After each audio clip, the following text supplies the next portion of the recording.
Jmenuji se Veronika Juková a ve své práci jsem se zaměřila na téma, které se týká milionů žen po celém světě a přesto zůstává předmětem významné polarizace. Je to téma kombinované hormonální antikoncepce. Ve svém výzkumu jsem narazila na paradox, který shrnuje mé klíčové zjištění. Objektivní data sama o sobě nezaručují pocit bezpečí a přijetí metody ze strany žen, pokud nejsou srozumitelně komunikovány. Z pohledu medicíny lze tento rozpor popsat jako translační mezeru v komunikaci. Rozdíl mezi tím, co víme, a tím, jak je to aplikováno v praxi. Mým cílem bylo tuto mezeru identifikovat a navrhnout, jak ji můžeme překlenout. Abychom pochopili, proč se vnímání liší, musíme exaktně definovat medicínské a fyziologické základy, s nimiž odborná veřejnost pracuje. Základem účinku je cílená interference s hypotalamo-hypofyzární osou, kde exogenní přívod estrogenu a gestagenu vyvolává negativní zpětnou vazbu, která tlumí sekreci GnRH a v konečném důsledku zabrání ovulaci. Gestagenní složka antikoncepce také zahušťuje cervikální hlen, čímž mechanicky brání v průniku spermií. Bilance rizik a přínosů kombinované hormonální antikoncepce je dlouhodobě popisována a přesto jsou výsledky rozsáhlých studií nevždy jednoznačné. Na straně rizik je jednou z nejčastěji diskutovaných komplikací tromboembolická nemoc, přičemž užívání kombinované hormonální antikoncepce zvyšuje relativní riziko 2 až 4krát.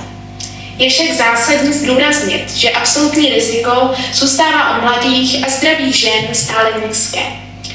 Riziko se však dramaticky násobí až 20 až 30krát v přítomnosti rizikových kofaktorů, jako je třeba kouření, hypertenze nebo obezita. Kombinovaná hormonální antikoncepce zvyšuje také riziko arteriálních příhod, karcinomů prsu či jaterních obtíží. Obzvlášť nejednoznačná situace panuje v oblasti psychických účinků této metody, což poukazuje na potřebu personalizovaného přístupu při preskripci. Na straně přínosů stojí řada neantikoncepčních benefitů. Zmírnění premenstruačního syndromu, symptomatická léčba endometriózy a snížení rizika karcinomu vaječníků a endometria. Odborná veřejnost tato data integruje do logického klinického obrazu. A právě zde nastává ten zlomový bod, ta translační mezera, kterou jsem zkoumala. Proč se tato daty podložená bilance neshoduje se subjektivním přijetím metody pacientek? Tímto se dostávám k jádru své práce. Zatímco se laboratorní a experimentální výzkumy zaměřují primárně na vytváření nových dat či jejich ověřování, výzkum v pokročilé fázi translační medicíny se soustředí na to, jak jsou tato data přenášena do reálné praxe. Moje analýza se zaměřuje na fázi translačního procesu označovanou jako T3 či T4. A právě v této fázi se často objevuje ona translační mezera. Jedná se o situaci, kdy obecná vědecká evidence nekoreluje s tím, jak jsou tato zjištění vnímána. A právě tuto bariéru jsem se ve své práci rozhodla kvantifikovat. Pro dosažení svého cíle jsem realizoval kvantitativní výzkum.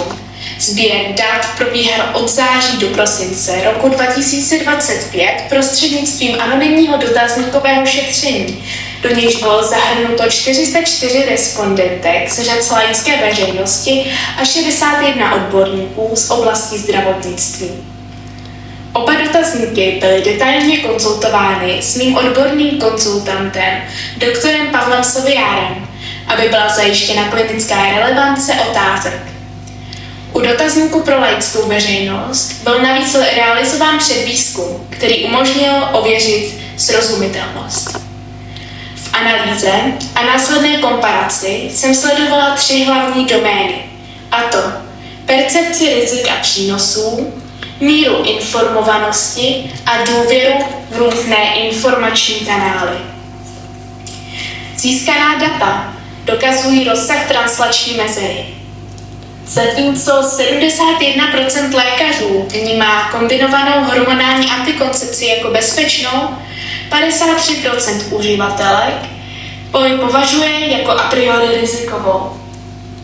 Tento nesoulad může být způsoben i vlivem jiných informačních kanálů. 23% respondentek považuje jako hlavní zdroj informací internet a sociální sítě.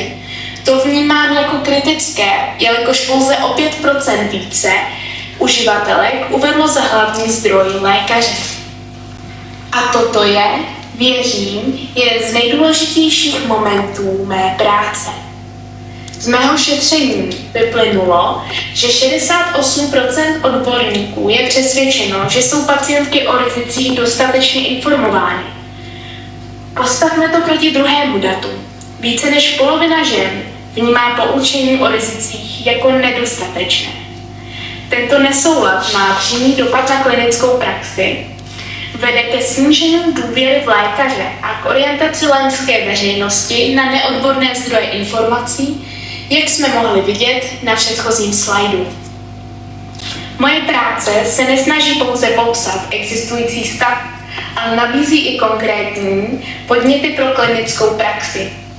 Na základě svého výzkumu navrhuji 3 základní pilíře. Prvním je individualizace edukačního procesu, která reflektuje nejen medicínská fakta, ale i subjektivní obavy pacientky. Druhým pilířem je aktivní práce s misinformacemi a jejich srozumitelné zasazení do odborného kontextu. Třetím bodem je zvážení zavedení standardizované informační osnovy. Z hlediska dalšího výzkumu považuji za důležité doplnit kvantitativní data o kvalitativní hloubkové rozhovory, které by umožnily lépe porozumět tomu, co stojí za vznikem oné translační mezery. Zásadním přínosem této práce je, že posouvá perspektivu medicínského diskurzu. Přestáváme řešit dogmatickou otázku, zda je kombinovaná hormonální antikoncepce bezpečná, a začínáme se ptát, jak je tato bezpečnost chápána, vnímána a komunikována. Ve vědecké rovině tedy moje práce ukazuje, že koncept pokročilé fáze translační medicíny je nezbytný všude tam, kde odborná evidence naráží na bariéry subjektivní percepci, a to od vakcinologie až po genetickou diagnostiku.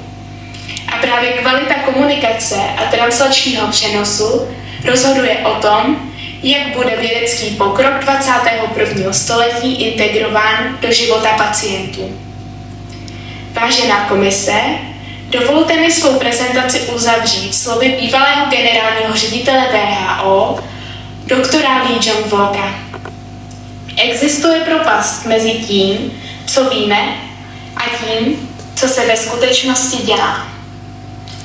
Mým cílem bylo přispět k tomu, aby se toto vědění přeneslo do života každé pacientky. Tato práce upevnila mé rozhodnutí studovat medicínu a zabývat se významem efektivní komunikace rizik i nadále. Na závěr bych ráda poděkovala vedoucí své práce, magistře Haně Zámalové, za skvělé vedení a panu doktoru Pavlu Soviárovi za poskytnutí cenných konzultací. A také děkuji vám za váš čas a pozornost.